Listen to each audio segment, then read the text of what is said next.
नमस्कार, मैं हूं आपके साथ आदर्श तिवारी। आप देख रहे हैं न्यूज स्टेट मध्य प्रदेश छत्तीसगढ़। आधे हिंदुस्तान में बारिश ने तबाही मचाई हुई है। मध्य प्रदेश में भी लगातार हो रही बारिश लोगों पर आफत बनकर बरस रही है। बारिश के चलते नदी नाले उफान पर हैं, सड़कें सैलाब बन चुकी हैं। बारिश के चलते नदियों और साथ ही बांधों का जो जल स्तर है वो बढ़ गया है।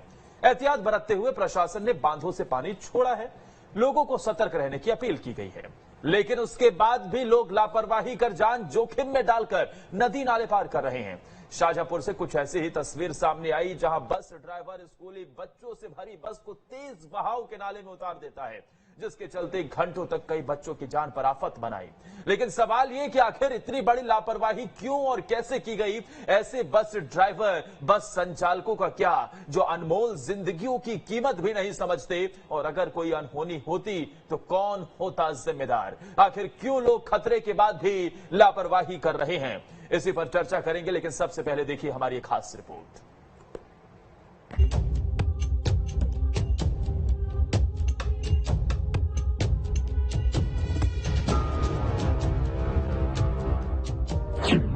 एमपी में भारी बारिश का कहर, सड़कों पर सैलाब, जलमग्न हुए शहर, सेल्फी के लिए जोखिम में जान, खतरे के बाद भी लोग लापरवाह।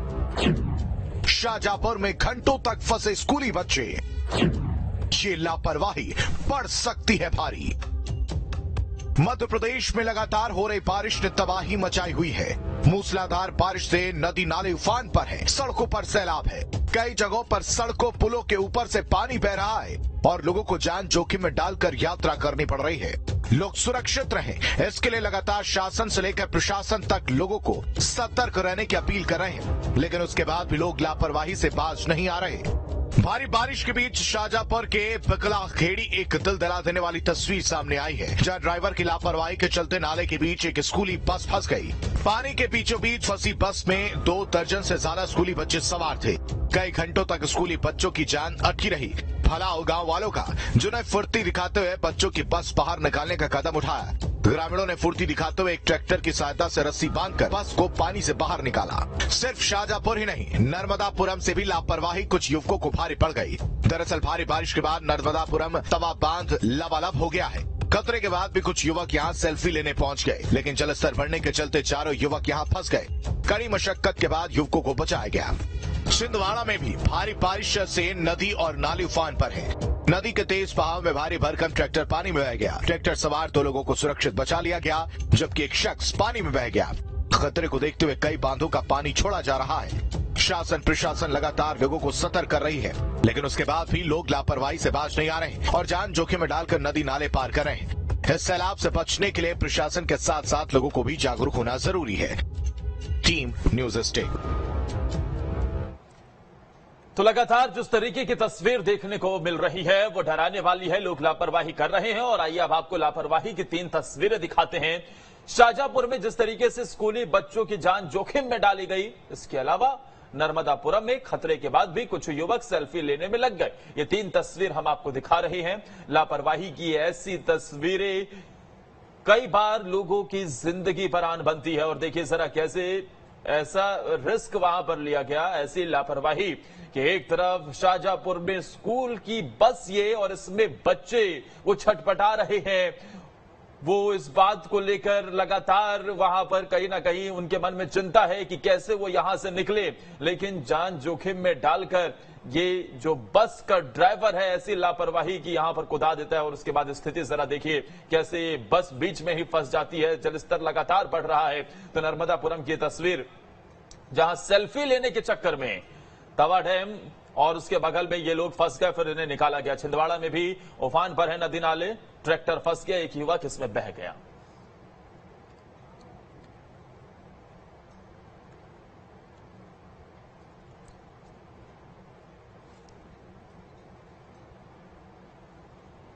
तो इसी पर चर्चा करेंगे। हमारे साथ तमाम खास मेहमान हमारे साथ जुड़ गए हैं। हमारे साथ नवीन कुमार भटनागर हैं, जो कि पूर्व डीआईजी हैं एनडीआरएफ के, वो जुड़े हुए हैं। साथ ही हमारे दो सहयोगी अलग अलग जगहों से जुड़े हुए हैं। एक तरफ जहां जितेंद्र सीधा जुड़े हुए हैं भोपाल से, तो वहीं शाहजहांपुर से हमारे सहयोगी शहजाद जुड़े हुए हैं। सबसे पहले शाहजहांपुर चलते हैं, शहजाद के पास। शहजाद, स्कूली बस को पूरी तरीके से सुरक्षित क्या निकाल लिया गया? बच्चे पूरी तरीके से सुरक्षित?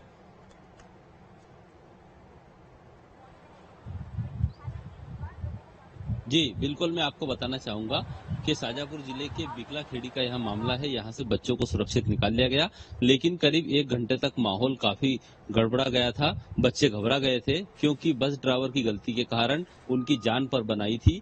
यह बस तिलावत गोविंद के एपेक्स इंटरनेशनल स्कूल की है, जो कि धारा खेड़ी की तरफ बच्चों को छोड़ने जा रही थी। ऐसे में बिकला खेड़ी का पहला पुल, जहां पर करीब 1 से 1.5 फीट पानी था, उसने पार कर लिया। उसके पश्चात आगे 3 नाले जो मिल रहे थे, वहां पर जाकर बस ड्राइवर ने बस को उतारी। ज्यादा पानी होने के कारण साइलेंसर में पानी घुसा, बस खराब हो गई और बस बंद हो गई।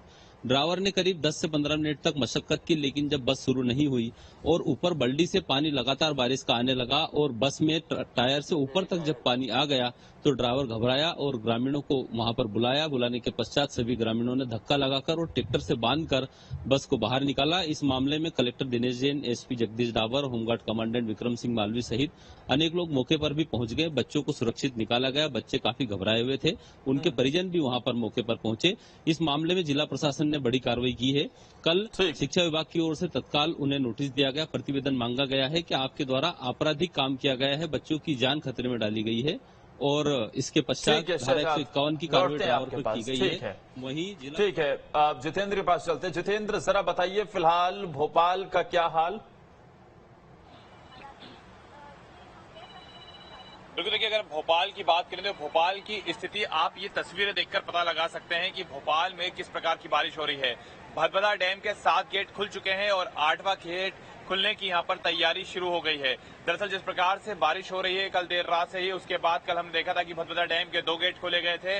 अब यहां पर स्थिति यह है कि पानी लगातार गिर रहा है, जिसके बाद करीब 7 गेट भदभदा डैम के खोल दिए गए हैं और 8वां गेट खुलने की यहां पर तैयारी की जा रही है। सीहोर में जिस प्रकार से पानी काफी तेज गिर रहा है, कोलांस नदी का जो वाटर लेवल है वो काफी ऊपर है और ऐसे में यहाँ पर हम देख रहे हैं कि लगातार जिस प्रकार से बारिश हो रही है, उसके बाद यहाँ पर इसी प्रकार की जो तस्वीरें हैं वो नजर आ रही हैं और सामने की ओर आप देख सकते हैं कि किस प्रकार से यहाँ पर जो लोगों को सतर्क करने के लिए जो सायरन है वो भी यहाँ पर बजाया जा रहा है, ताकि किसी भी प्रकार से कहीं कोई स्थिति खराब ना हो, लोग यहाँ पर ना आ पाए, क्योंकि पानी का बहाव काफी तेजी से है। तो ऐसे में यहाँ पर पुलिस प्रशासन भी मौजूद है और यहाँ पर देख सकते हैं कि जो बैरिकेडिंग है वो की गई है और लोगों को डैम का, जहां से पानी रिलीज होता है, उससे दूर ही रखा गया है। बचाव के पूरे संसाधन यहाँ पर मौजूद हैं। एसडीआरएफ, एनडीआरएफ को भी अलर्ट रहने के लिए कहा गया है। होमगार्ड की जो टीम है वो भी मौजूद है और यहाँ पर आप देख सकते हैं कि तमाम वो सामान यहाँ पर रखा हुआ है, जिसके चलते अगर किसी प्रकार का रेस्क्यू करना पड़े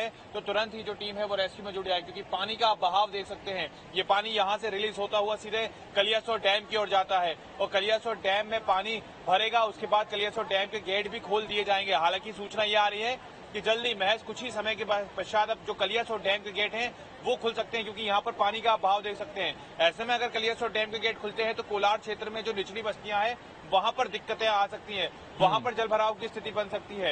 इसके अलावा ये जो पानी है कलियासोत के रास्ते विदिशा की ओर जाता है, तो भोपाल से विदिशा तक के जितने भी ग्रामीण अंचल बने हुए हैं वहां पर भी जल भराव की जो स्थिति है वो बन सकती है। ये आप देख सकते हैं जल प्रलय और जल तांडव किसे कहा जाता है। ये तस्वीरें आपको बताया सीधे तौर पे आप देख सकते हैं कि यहाँ पर सारे जो गेट हैं वो धीरे धीरे करके खुलना शुरू हो गए हैं। अब 8वें गेट को खोलने की तैयारी की जा रही है। ऐसे में अंदाजा लगाया जा सकता है कि जब भदभदा डैम के 8 गेट खुल रहे हैं तो इसके बाद जो और गेट हैं वो भी खुल जाएंगे। टोटल 11 गेट यहाँ पर बने हुए हैं और अगर ये सभी, क्योंकि अभी तो शुरुआती बारिश हो रही है और शुरुआती बारिश में अगर ये हालात हैं तो इससे अंदाजा लगाया जा सकता है कि किस तरह की जो स्थिति है वो वर्तमान में बनी हुई है। हालांकि यहाँ पर रेस्क्यू के लिए तमाम जो तैयारियां नजर आती हैं वो देखने को मिल रही हैं। आप तस्वीरें भी दिखा रहे हैं कि कैसी वहां पर तैयारियां दिखती हैं। अब नवीन जी के पास चलते हैं। सर, लापरवाही पर और उसके अलावा किस तरीके की परिस्थिति फिलहाल बन रही है उस पर आएंगे, लेकिन ऐसी परिस्थितियों से निपटने के लिए एनडीआरएफ, एसडीआरएफ की टीमें किस तरीके की तैयारी करती हैं, कैसी तैयारी उनकी नजर आती है? सर, क्योंकि ये बाढ़ ऐसी चीज नहीं है कि जो सडनली आ जाए, हम लोगों को पता रहता है, मौसम विभाग से पहले ही पता लग जाता है किस एरिया में ज्यादा बारिश होगी, कितना पानी आएगा, डैम की पोजीशन क्या है। ऑलरेडी इसके ऊपर एक्सरसाइज की जाती है, खास तौर से बरसात के मौसम में और इस टाइप के एरिया में पहले से ही तैयारी होती है। सारे कलेक्टर, डिप्टी कलेक्टर, हर डिस्ट्रिक्ट में आपदा प्रबंधन के लोग रहते हैं, उनको बता दिया जाता है।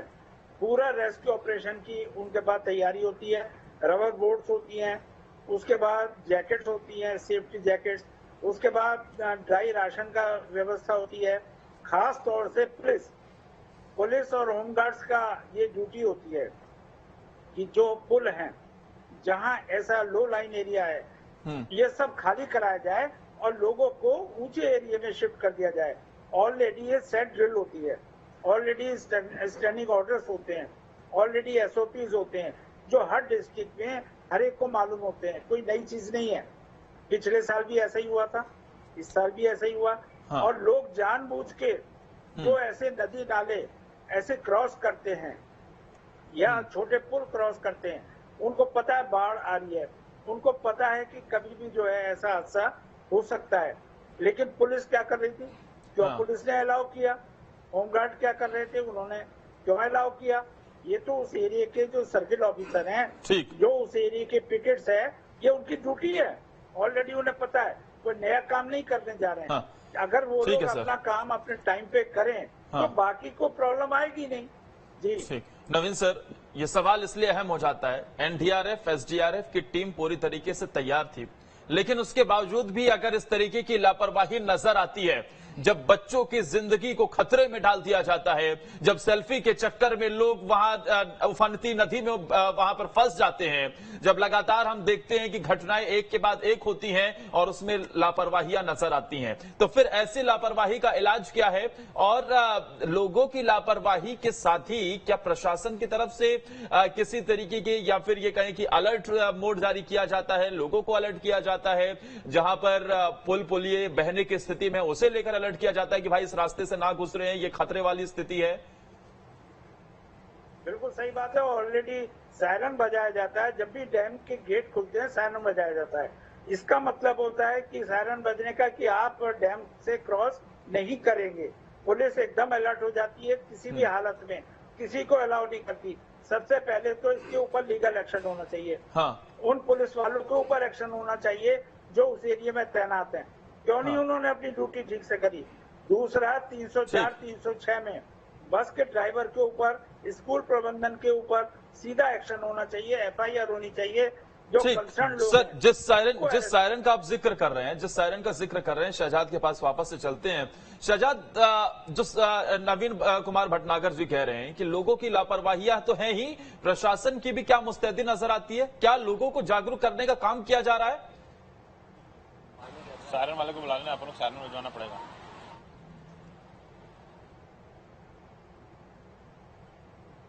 उन स्थानों को चिन्हित किया गया है जहां पर नाले उफान पर आते हैं। जिन क्षेत्रों में पूर्व में घटना की गई है, घटना घटित हुई है, साथ ही वहां के पटवारी, वहां के सरपंच, वहां के सचिव, वो थाना क्षेत्र के पुलिस अधिकारी, सभी के नंबर उसके अंदर लिखे हुए हैं। ग्रामीण क्षेत्रों में पुस्तकें भी बंटवाई गई है। सभी को मीटिंग लेकर अलर्ट भी किया गया है, क्योंकि शाजापुर जिले में अभी बारिश शुरू होने के बाद कल पहली बार इतनी तेज बारिश थी। ऐसे में यह मामला सामने आया और इस घटना के बाद से तुरंत एक्शन मोड में है। आज भी जिला प्रशासन ने मीटिंग का आयोजन किया है और सभी को सख्त निर्देश कलेक्टर के द्वारा दिए गए हैं। होमगार्ड की टीम ने फिर से जन जागरूकता अभियान चलाया गया है और स्कूलों वालों को भी यह बताया गया है कि कोई किसी प्रकार से उफनते नाले में ना आए। क्या शहजाद, वहां पर जब ये बस जब आगे बढ़ रही थी, ड्राइवर को क्या ये नजर आ रहा था या फिर उस वक्त जलस्तर ठीक था? ड्राइवर ने क्या ये देखा कि लगातार जलस्तर बढ़ रहा है और ये इलाका जो है, ये जगह जो है, ये खतरे वाली जगह है, यहाँ पर जाना ठीक नहीं है? क्या इसके बावजूद भी उसने इस तरीके की लापरवाही की? बिल्कुल, यह ड्राइवर की सरासर गलती है, क्योंकि जैसे उसने बस अंदर उतारी थी तो जब स्टार्टिंग मोड़ आया था उस समय 1 फीट का पानी था, क्योंकि बड़ी बस थी, तो ड्राइवर को ऐसा लगा कि हम बाहर निकल जाएंगे। ड्राइवर भी उस क्षेत्र से परिचित था, बावजूद इसके उसने बस निकालने की कोशिश करी, जिससे बच्चों की जान पर बनाई। ठीक, शहजाद आपके पास आते हैं, लेकिन जितेंद्र, लोगों की लापरवाही नजर आती है, लेकिन प्रशासन की कैसी तैयारी दिखती है? किस तरीके के कदम उठाए जाते हैं? जागरूक करने के लिए? बिल्कुल देखिए अगर हम बात करें तो प्रशासन की जो तैयारी है वो यहाँ पर वाकई में देखने को मिल रही है। जैसे कि हम देख सकते हैं कि जो पुलिस प्रबंधन है, जो पुलिस प्रशासन है वो यहाँ पर तैनात किया गया है। इसके अलावा जो डैम का स्टाफ होता है वो भी यहाँ पर तैनात किया गया है, अलर्ट पे किया गया है। साथ ही साथ यहाँ से किसी को भी अंदर नहीं आने दिया जा रहा है, क्योंकि यहाँ पर जिस प्रकार से पानी का बहाव काफी तेजी के साथ आगे बढ़ रहा है, उसके बाद किसी को भी यहाँ पर अंदर नहीं आने दिया जा रहा है। आप देख सकते हैं कि फोर्स भी यहाँ पर तैनात किया गया है। नगर निगम प्रशासन की जो तैयारियां हैं वो यहाँ पर पूरी हैं, क्योंकि लगातार डैम के जो गेट हैं वो खुलना शुरू हो गए हैं। 7 के बाद 8वां गेट और फिर उसके बाद 11 गेट जो है टोटल ये भी खोले जा सकते हैं। तो ये तस्वीरें आप देख सकते हैं कि किस प्रकार से बारिश हो रही है, और वाकई में बारिश बता रही है, ये तस्वीरें बता रही हैं कि स्थिति काफी अच्छी नहीं है। जहां एक और गर्मी से लोग पहले काफी ज्यादा परेशान थे और बारिश की कहीं ना कहीं कामना इंद्रदेव से की जा रही थी, लेकिन अब ऐसा लग रहा है कि यही राहत की बारिश अब लोगों के लिए आफत की बारिश बनती जा रही है। डैम के गेट पहली शुरुआती दौर में ही दूसरे दिन ही 7 गेट 8 गेट खुल जाना, ये अपने आप में बता रहे हैं कि आने वाले समय में डैम के जो 11 गेट हैं वो भी खोले जा सकते हैं। और इसके अलावा जैसे ही पानी का वाटर लेवल बढ़ता जाएगा तो जो कलियासोत डैम है उसके गेट भी जो है वो खोल दिए जाएंगे। फिलहाल कलियासोत डैम के जो 2 गेट हैं वो खुलने की जो सूचना है वो लगातार आ रही है, और ऐसे में एनडीआरएफ एसडीआरएफ की जो टीम है उसको भी तैनात किया गया है, अलर्ट पे किया गया है, ताकि किसी भी प्रकार से कहीं पर भी कोई ऐसी स्थिति ना बने जिसके चलते किसी प्रकार की परेशानी का सामना करना पड़े। तमाम जो उपकरण होते हैं वो यहाँ पर लगाए गए हैं। जैसे कि हम यहाँ पर आपको दिखाना चाहेंगे कि किस प्रकार की जो तैयारियां हैं वो यहाँ पर देखते हैं कि यहाँ पर, और ये सामने की ओर देखेंगे आप कि अगर कहीं पर किसी प्रकार की बारिश के चलते कोई स्थिति खराब होती है तो यहाँ पर जो पूरी तैनाती है वो की गई है। निगम के जो कर्मचारी हैं वो यहाँ पर मौजूद हैं और पूरी सख्ती के साथ अपनी ड्यूटी भी यहाँ पर निभा रहे हैं, किसी को अंदर नहीं आने दिया जा रहा है। किस तरह की सख्ती है यहाँ पर, किस प्रकार से, और ये जो तमाम बचाव का सामान है वो आपने रखा हुआ है? ये क्या ये लोग बाग नीचे आ रहे थे इसलिए इनको मना करने के लिए, क्योंकि 8वां गेट खुलने वाला है तो इस चक्कर में लोगों को ऊपर ही रोक रहे हैं। और जब भी जनता मान नहीं रही, साइड से भाग रही है, तो हम लोग परेशान हो गए। 24 घंटे से यहीं पे लगे हुए हम। अच्छा ये बताएं, जो आपने सामान रखे उपकरण ये रेस्क्यू के लिए हैं, ये तमाम उपकरण के सामान? हाँ, ये कोई पब्लिक मानती नहीं, पानी के पास पहुंच जाती, तो इनके लिए बचाव के लिए नगर निगम की टीम भी यहाँ पे है, और साथ में अपने थाना रातीवड़ की भी टीम लगी हुई है, कंट्रोल रूम से भी बल लगा हुआ है। बिल्कुल देखिए यहाँ पर जिस प्रकार से बताइए कि 24 घंटे से ये लोग ड्यूटी कर रहे हैं। अब ऐसे में लोगों को मानना चाहिए, लेकिन लोग मानने का नाम नहीं ले रहे हैं। लगातार ये लोग लोगों को पीछे करने के लिए बोल रहे हैं, लेकिन लोग सिर्फ डैम के गेट देखने के लिए आगे आना चाहते हैं, जबकि वो ये भूल रहे हैं कि डैम के जो गेट हैं वो काफी जब खुलते हैं तो काफी तेजी से जो पानी है वो रिलीज होता है, और जब पानी काफी तेजी से रिलीज होता है तो इसके दुष्परिणाम भी आपके साथ हो सकते हैं। जैसा कि हमें बताया यहाँ पे जो स्टाफ के कर्मचारी हैं कि लगातार यहाँ पर जो पानी है वो गिर रहा है, और उसके बाद जो लोग हैं वो मान नहीं रहे, लोग यहाँ पर आना चाहते हैं, जबकि अगर वो चाहे तो अपने घरों में बैठकर भी इस मौसम में अपने घरों में टेलीविजन के माध्यम से चीजें देख सकते हैं, सोशल मीडिया के माध्यम से ये तमाम चीजें देखने को मिल रही है। लेकिन इस पानी के बहाव को देखकर आप देख सकते हैं कि अगर यहाँ पर लोग आने की जरूरत करेंगे और एकदम से भीड़ अनकंट्रोल होती है तो तस्वीर क्या हो सकती है। 8वां गेट भी खुलने वाला है, लगातार लोगों से कहा जा रहा है कि आप लोग पीछे जाइए, नीचे नहीं आइए, लेकिन लोग लापरवाही की जो तस्वीर है वो यहाँ पर देते हुए नजर आ रहे हैं। और शायद यही वजह है, कल आप देख सकते हैं सामने की ओर, जैसे कि मैं आपको तस्वीर दिखाऊंगा, सामने आप देख सकते हैं कि वाटर लेवल बढ़ रहा है, वहां पर आप देख सकते हैं 2 लोग वहां एकदम कोने में खड़े हुए हैं, जहां पर आप देख सकते हैं कि पानी का जो लेवल है वो वहां तक पहुंच चुका है। और ये देख सकते हैं ये है लापरवाही की सारी तस्वीरें। इससे बड़ी लापरवाही की तस्वीर, इससे बड़ी लापरवाही की तस्वीर क्या होगी नवीन जी? ये डैम के गेट एक के बाद एक खोले जा रहे हैं, लेकिन उसके बावजूद भी लोग उधर से सिर्फ और सिर्फ नजारा देखने के लिए अपनी जान जोखिम में डाल रहे हैं। सर सवाल ये है, एक सवाल ये है कि किस तरीके की तैयारियां और इसके साथ ही ऐसी लापरवाही का इलाज क्या है सर? यही है कि आपको लोगों को अवेयरनेस करना है, लोगों को थोड़ा बताना है, सारी चीजों के बारे में इनको एजुकेट करना है। डिस्ट्रिक्ट कलेक्टर को और आपका जो रेस्क्यू टीम है और होम गार्ड्स है, इनको चाहिए कि है ना, उनको लोगों को एजुकेट करें, उधर ना आने दें। हेलो सर, लेकिन नवीन जी, अगर सिर्फ और सिर्फ क्या ये समझें कि प्रशासनिक स्तर पर ही चूक होती है?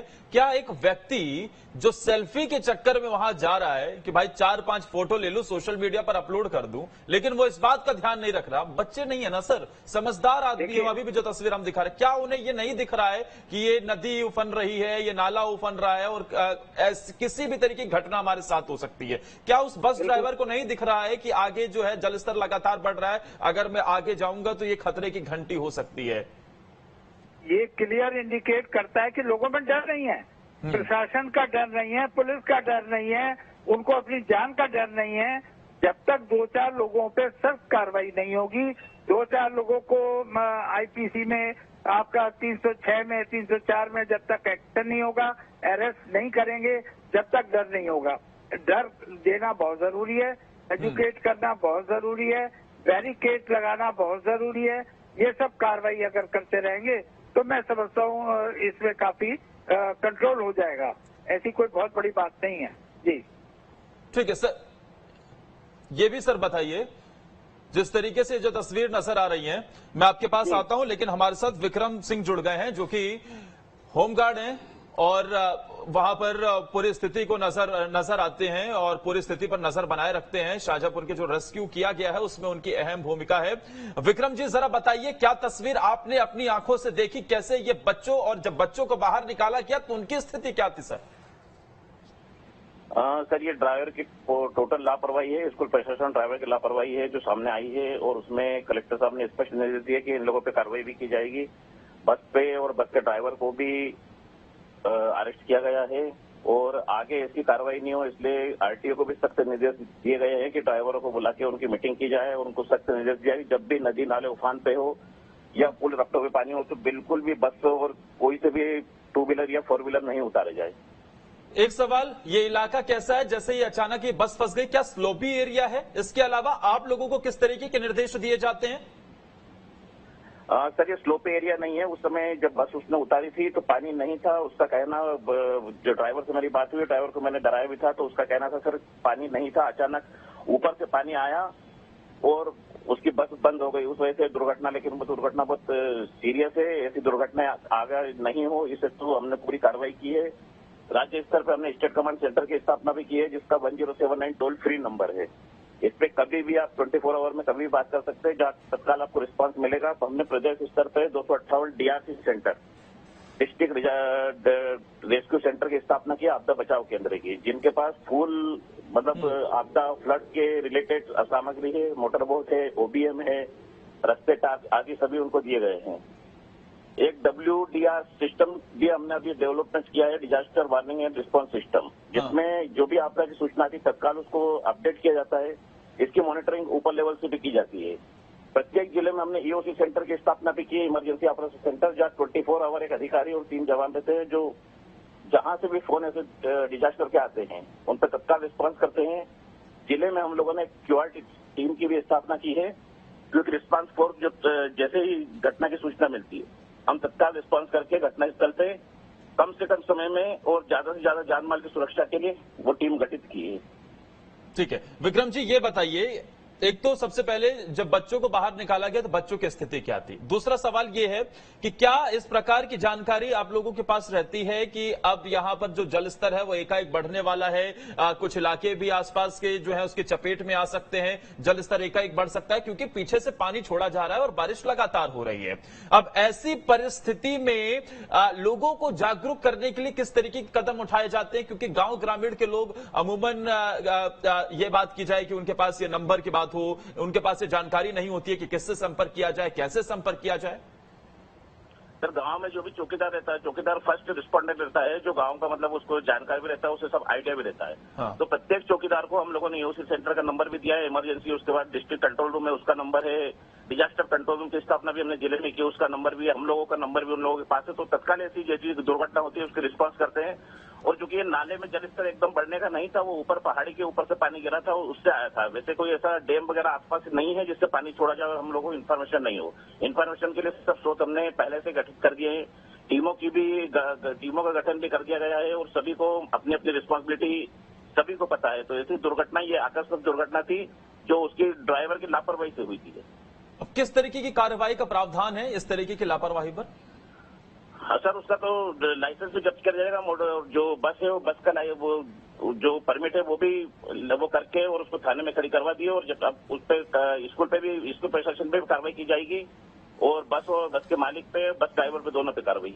विक्रम जी, वो सवाल मैं फिर से आपसे दोहराना चाहूंगा, बच्चों की स्थिति क्या रही होगी सर? आपने बच्चों को देखा था, क्या डरे थे, सहमे हुए थे पूरी तरीके से? बच्चे डरे सहमे थे सर। वो जल स्तर बढ़ेगा तो बच्चे तो वैसे ही अपनी जान की आफत आ गई थी उन लोगों को, लेकिन बच्चों ने फिर भी वो साहस का परिचय देके और ग्रामीणों की मदद से सबको सुरक्षित बाहर निकाल लिया सर। वो कोई बड़ी दुर्घटना घटित नहीं हुई, वैसे बहुत ज्यादा मतलब वो सीरियस केस था सर। क्या एज ग्रुप था इन बच्चों का? बच्चे सर जब निकाले थे सब खुश थे, हालांकि वो डरे हुए थे। नहीं, एज ग्रुप क्या था? क्या उम्र रही है इन बच्चों की? छोटे थे, ज्यादा बड़े बच्चे नहीं थे, 10 से 12 की एज के बच्चे थे। सभी बच्चे परिजनों के पास हैं अब? हाँ, सब कुशल, सब बच्चों के अपने परिजनों और अपने घर पे, तो कल ही शाम को उनको गई गया सर। अभी फिलहाल इलाके की स्थिति कैसी नजर आती है? अभी सर बारिश रात से थमे हुई है 12 के बाद, और सामान्य है, कोई कहीं से भी डिजास्टर की सूचना भी नहीं है, और न ऐसा कहीं जल स्तर कहीं बढ़ा हुआ। सभी नदी नाले उतर चुके हैं और सभी आवागमन सुचारू रूप से चालू है। क्या आप मौके पर मौजूद थे विक्रम जी? हाँ जी बिल्कुल, हम लोग मौके पे मौजूद थे। अमूमन कितनी बड़ी टीम आपकी ग्राउंड लेवल पर, रूट लेवल पर काम करती है? सर रिपीट करें। अमूमन सर कितनी बड़ी आपकी टीम होती है जो रूट लेवल पर, ग्राउंड लेवल पर काम करती है? हम लोगों के सर हम लोगों ने जिले में 3 टीमें गठित की है। हमारे पास क्यूआरटी है जिसमें 10 आदमी, 1 अधिकारी और 10 जवान हैं, जिनके पास आपदा का डिजास्टर, जो अभी फ्लड डिजास्टर चल रहा है उसके फुल इक्विपमेंट है। बस है, गाड़ी है उनके पास, मोटर बोर्ड है, इंजन है, रस्सी है, टार्च है, आज का लाइट है। उसके बाद जिलों में हमने 2 डीआरसी सेंटर की स्थापना की है, एक सुजालपुर में की है, एक अवंतीपुर बड़ोदय में की है। ऐसी घटना की सूचना जो जिला स्तर से ग्रामीण क्षेत्र काफी दूर है और रिस्पांस टाइम ज्यादा मतलब वो होता है, तो इस हेतु हमने डीआरसी सेंटर की स्थापना की है। उनके पास भी सारी सामग्रियां हैं ताकि वो जैसे ही घटना की सूचना मिले तत्काल रिस्पॉन्स करें। जिले की टीम को ऐसे ग्रामीण क्षेत्रों में पहुंचने में समय लगता है और उसे जान माल की ज्यादा नुकसान होने का अंदेशा रहता है। ऐसी स्थिति में हमने डिजास्टर सेंटर 2 जगह स्थापित किया। जिले में टोटल 3 है हम लोग, और तीनों मतलब हमारे डिजास्टर सेंटर जिलों को पूरा कवर कर लेते हैं डिजास्टर से। ठीक है विक्रम जी, आप हमारे साथ जुड़े, आपने तमाम जानकारी दी, बहुत बहुत शुक्रिया। हमारे साथ जिला होमगार्ड कमांडेंट विक्रम सिंह जुड़े हुए थे, जो कि उस वक्त उस स्थिति पर मौजूद थे जो बच्चों को रेस्क्यू वहां से किया गया है। आप हमारे साथ जुड़े और तमाम जानकारी दी गई। तमाम हमारे साथ खास मेहमान भी जुड़े हुए थे, नवीन कुमार भटनागर जी की पूर्व डीआईजी हैं एनडीआरएफ, उनके पास में वापस तो नहीं जा पाया, लेकिन सर बहुत बहुत शुक्रिया आपका हमारे साथ जुड़ने के लिए। इसके अलावा मेरे 2 सहयोगी अलग अलग जगहों से जानकारी दे रहे थे, उन दोनों का भी बहुत बहुत शुक्रिया।